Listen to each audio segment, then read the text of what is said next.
आज की यह वीडियो उन सभी दोस्तों के लिए खास होने वाली है जिनका शिक्षक बनने का सपना है। हाय दोस्तों, स्वागत है आपका जीके लिक्विड पर। आज से इस चैनल पर आपको यूपी टेट और सीटेट की भी वीडियो मिलेंगी, तो आप अपने सारे दोस्तों को शेयर कर दीजिए और सबको बता दीजिए। आपको जीके लिक्विड पर पर्यावरण, मनोविज्ञान, बाल विकास, हिंदी, जीके और करंट से रिलेटेड वीडियो मिलेंगी और मैं पूरी कोशिश करूंगी कि आपको अच्छे से अच्छा कंटेंट दूं ताकि आप एग्ज़ाम में अच्छे से अच्छा स्कोर करके आओ। लेकिन इसके लिए मुझे आप लोगों के सपोर्ट की ज़रूरत होगी। दोस्तों, एक वीडियो बनाने में काफ़ी मेहनत लगती है, तो आपसे रिक्वेस्ट है कि इसे ज़्यादा से ज़्यादा शेयर किया करिए, जिससे मुझे काफ़ी मोटिवेशन मिलेगा और मैं आपको अच्छे से अच्छा कंटेंट दे पाऊँगी। तो चलिए वीडियो शुरू करते हैं।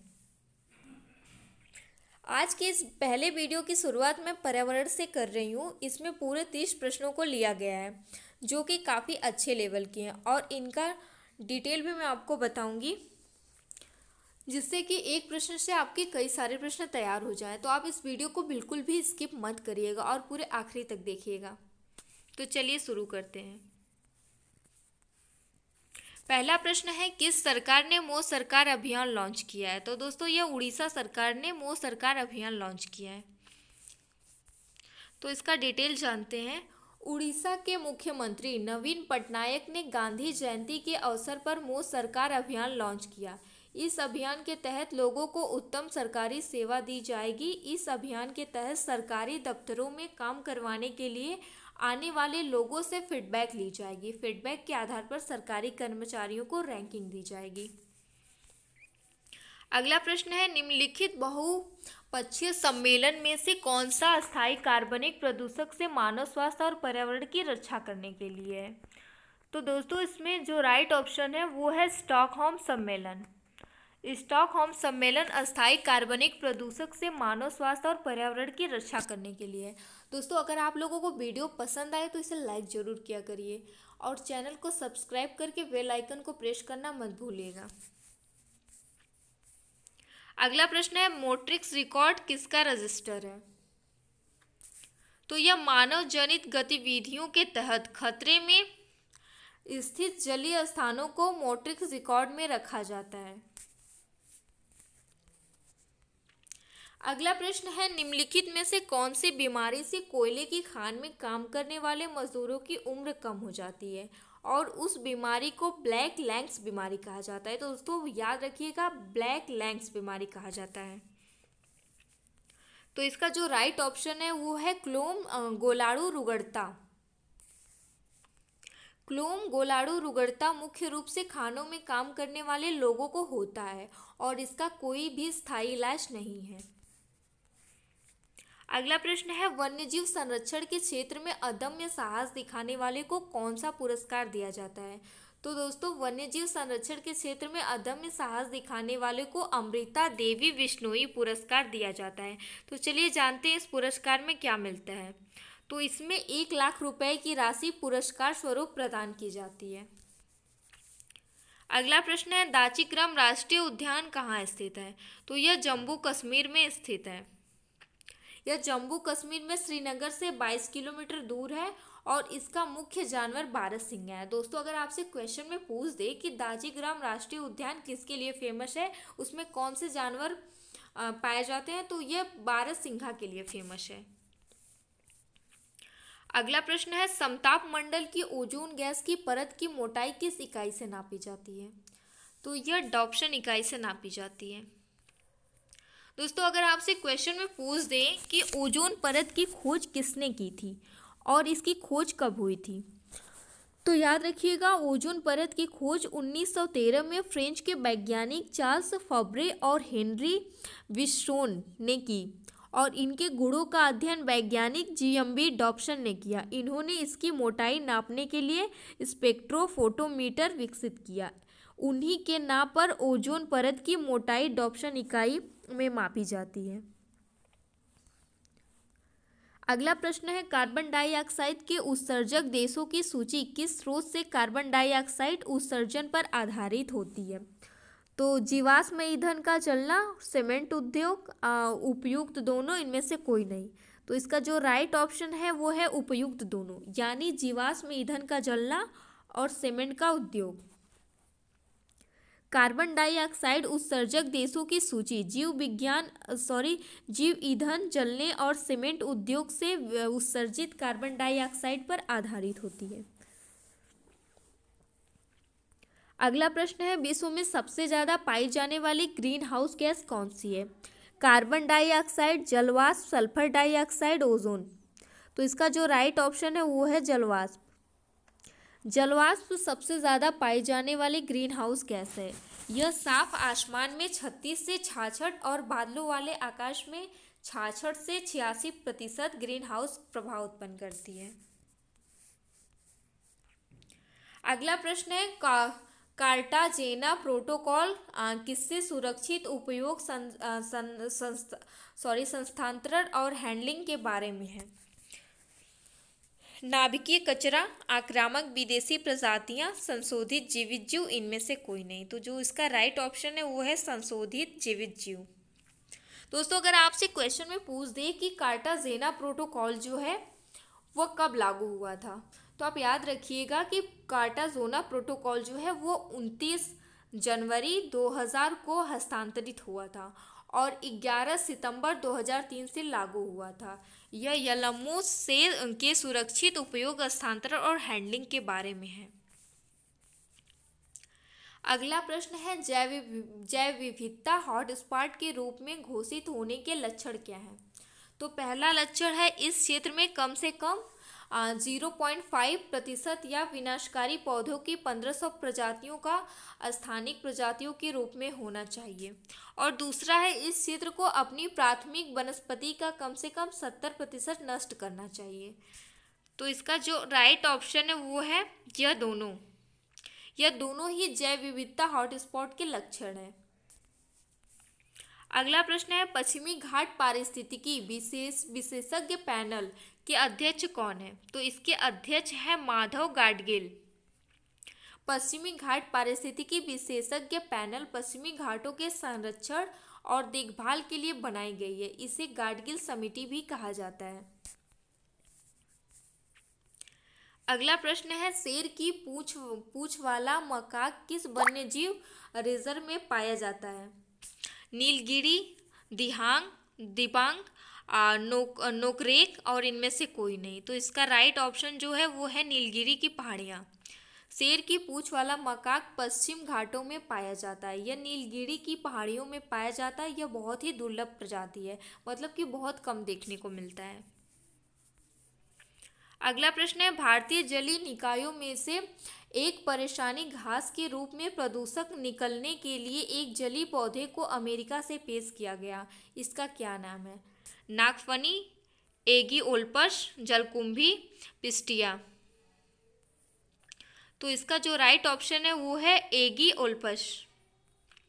जलकुंभी दक्षिण अमेरिका का एक पौधा है। यह बहुत अधिक संख्या में बीज उत्पन्न करता है तथा इसके बीजों में अंकुरण की क्षमता 30 वर्षों तक होती है।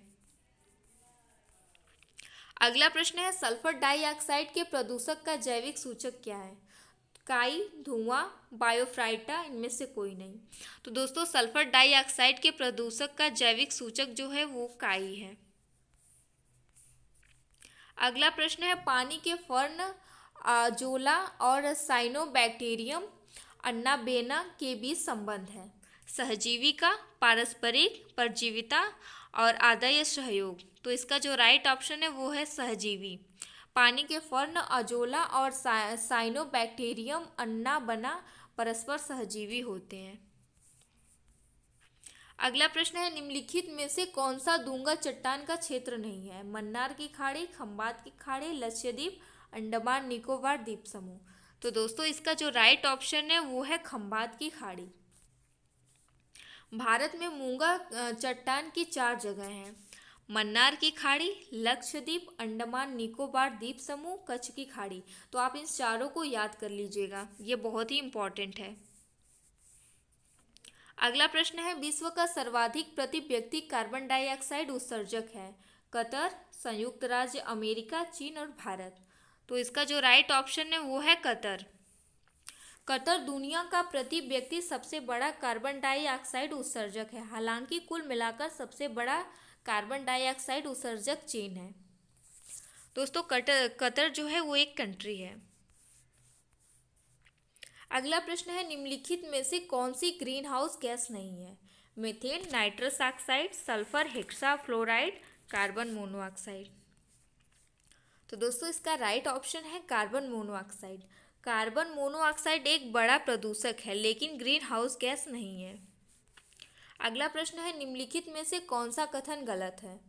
पहला है, फोटोकेमिकल धुंध में हमेशा ओजोन होता है। दूसरा है, कार्बन मोनोऑक्साइड का जहरीला प्रभाव ऑक्सीजन की तुलना में हीमोग्लोबिन के लिए अधिक से अधिक आकर्षक है। तीसरा है, लीड ऑटोमोबाइल निकास का सबसे खतरनाक धातु प्रदूषक है। चौथा है, इनमें से कोई नहीं। तो जो इसका राइट ऑप्शन है वो है इनमें से कोई नहीं। ये सभी कथन सत्य हैं, गलत इनमें से कोई नहीं है। अगला प्रश्न है, इकोलॉजी शब्द किसने प्रतिपादित किया था?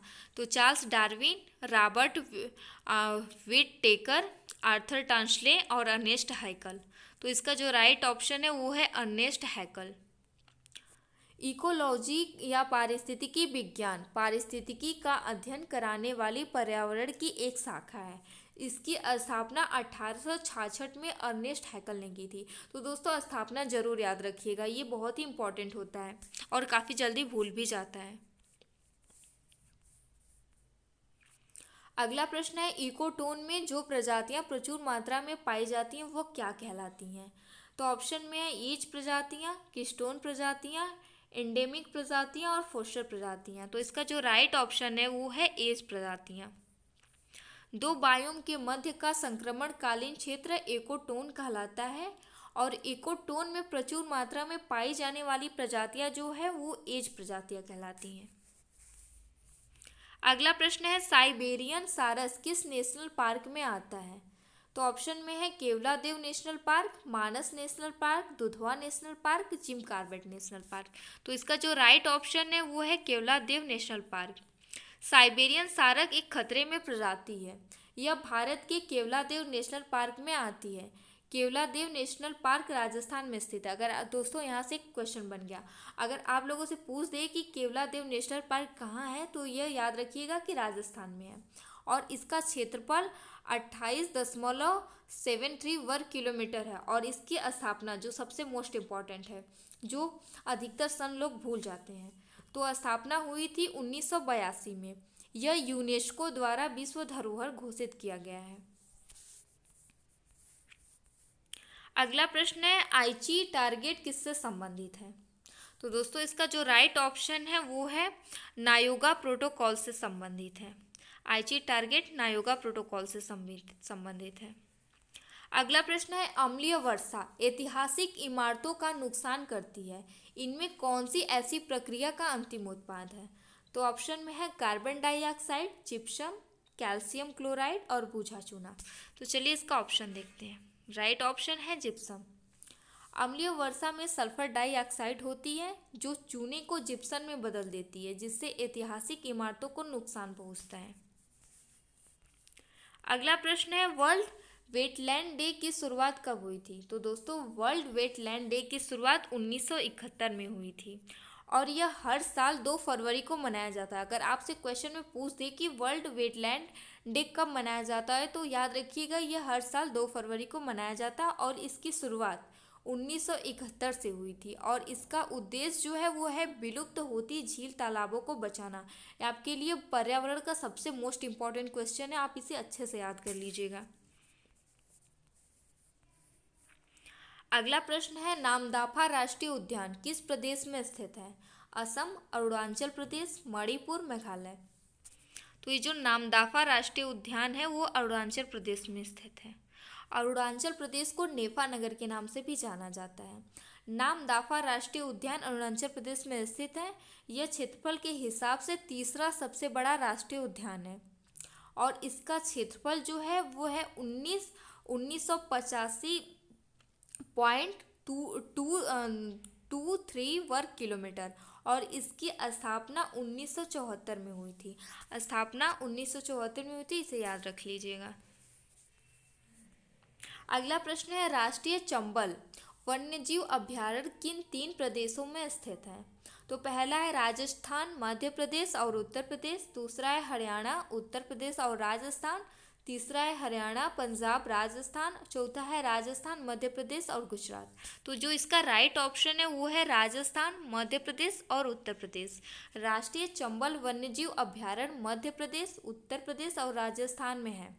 यह 5400 वर्ग किलोमीटर में फैला हुआ है। यह मुख्य रूप से घड़ियालों, गंगा की डॉल्फिनों आदि के लिए है। अगला प्रश्न है, जापान की निम्नलिखित 2 बीमारियों पर ध्यान दीजिए। पहली है मीना माता, दूसरी है इताई इताई। इन बीमारियों के फैलने की 2 वजहें कौन सी हैं?